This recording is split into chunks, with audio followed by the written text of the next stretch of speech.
Assalamualaikum warahmatullahi wabarakatuh. Selamat siang anak-anak. Berjumpa lagi dengan Pak hari ini ya di pelajaran fikih untuk kelas 3. Bagaimana kabarnya hari ini anak-anak? Semoga selalu dalam lindungannya Allah Subhanahu wa taala. Amin amin ya rabbal alamin. Baik, hari ini kita akan belajar pelajaran fikih untuk kelas 3. Materi yang akan kita bahas adalah tentang sholat bagi orang yang sedang perjalanan atau musafir.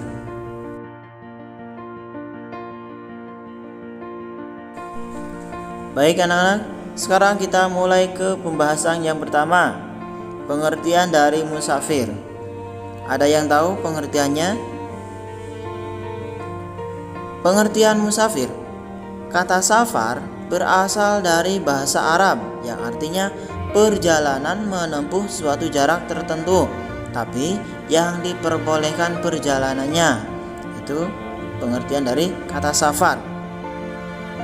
Orang yang melakukan perjalanannya disebut musafir. Ingat, pekerjaannya disebut safar, orang yang melakukannya disebut musafir.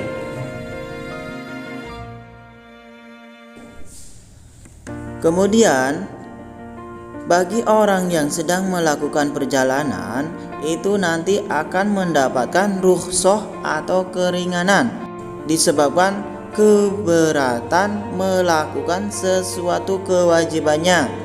Nah, di sini ada beberapa contoh rukhsah keringanan bagi orang yang sedang melakukan perjalanan jauh.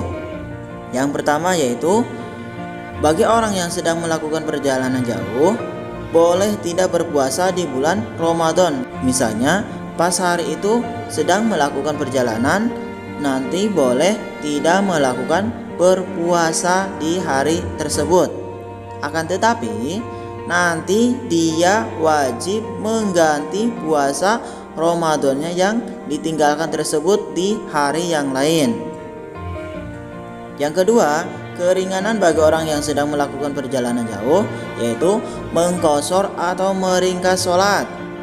Ingat, bab yang kemarin kita sudah membahas tentang mengqashar atau meringkas sholat. Sholat yang awalnya 4 rakaat nanti bisa diringkas menjadi 2 rakaat. Itu keringanan bagi orang yang sedang melakukan musafir atau perjalanan jauh. Kemudian lagi, keringanan yang ketiga yaitu boleh menjamak atau menggabungkan sholat fardu. Yang misalnya sholat zuhur digabungkan dengan sholat asar. Boleh sholat zuhurnya misalnya dikerjakannya di waktu sholat asarnya, atau sebaliknya sholat asarnya dikerjakan di waktu sholat zuhurnya, agar nanti ketika datang waktu sholat asar tidak usah berhenti, melanjutkan saja perjalanannya. Contoh yang lainnya lagi, misalnya menggabungkan sholatnya yaitu sholat maghrib dengan sholat isya, sama kayak sholat zuhur dan sholat asar. Kemudian keringanan yang keempat yaitu boleh mengganti sholat Jumatnya dengan sholat zuhur. Misalnya kita sedang dalam perjalanan hari Jumat. Nah, ketika kita sedang perjalanan pada hari Jumat, nanti boleh sholat Jumatnya itu diganti dengan sholat zuhur. Nah, kemudian yang terakhir, keringanan bagi orang yang sedang melakukan musafir yaitu boleh melaksanakan sholatnya dalam kendaraan. Misalnya kita sedang melakukan perjalanan jauh, kita tidak bisa berhenti di tengah perjalanan. Nah, nanti kita boleh melaksanakan sholat fardunya itu di atas kendaraan. Caranya yaitu ketika kita melakukan sholat fardu, kita yakin dulu arah kiblatnya kemana, kita tentukan dulu arah kiblatnya kemana. Ketika sudah bisa menentukan arah kiblatnya kemana, baru kita niat sholat fardu. Walaupun nanti ketika tengah-tengah sholat tiba-tiba tidak menghadap kiblat, itu tidak apa-apa. Yang penting awalnya kita sudah menentukan arah kiblatnya terlebih dahulu sebelum sholat.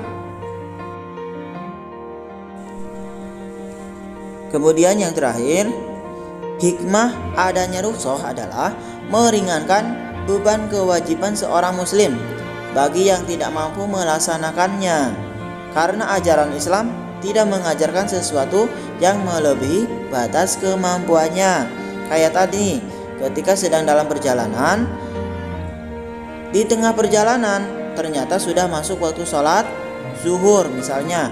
Nah, di situ karena kita tidak bisa berhenti, nanti sholatnya bisa digabungkan, dilaksanakannya di waktu sholat asar. Sampai di sini udah paham anak-anak? Kalau misalnya sudah paham, mungkin cukup sekian pembelajaran hari ini. Kita lanjutkan lagi minggu depan. Qul afu minkum. Wassalamualaikum warahmatullahi wabarakatuh.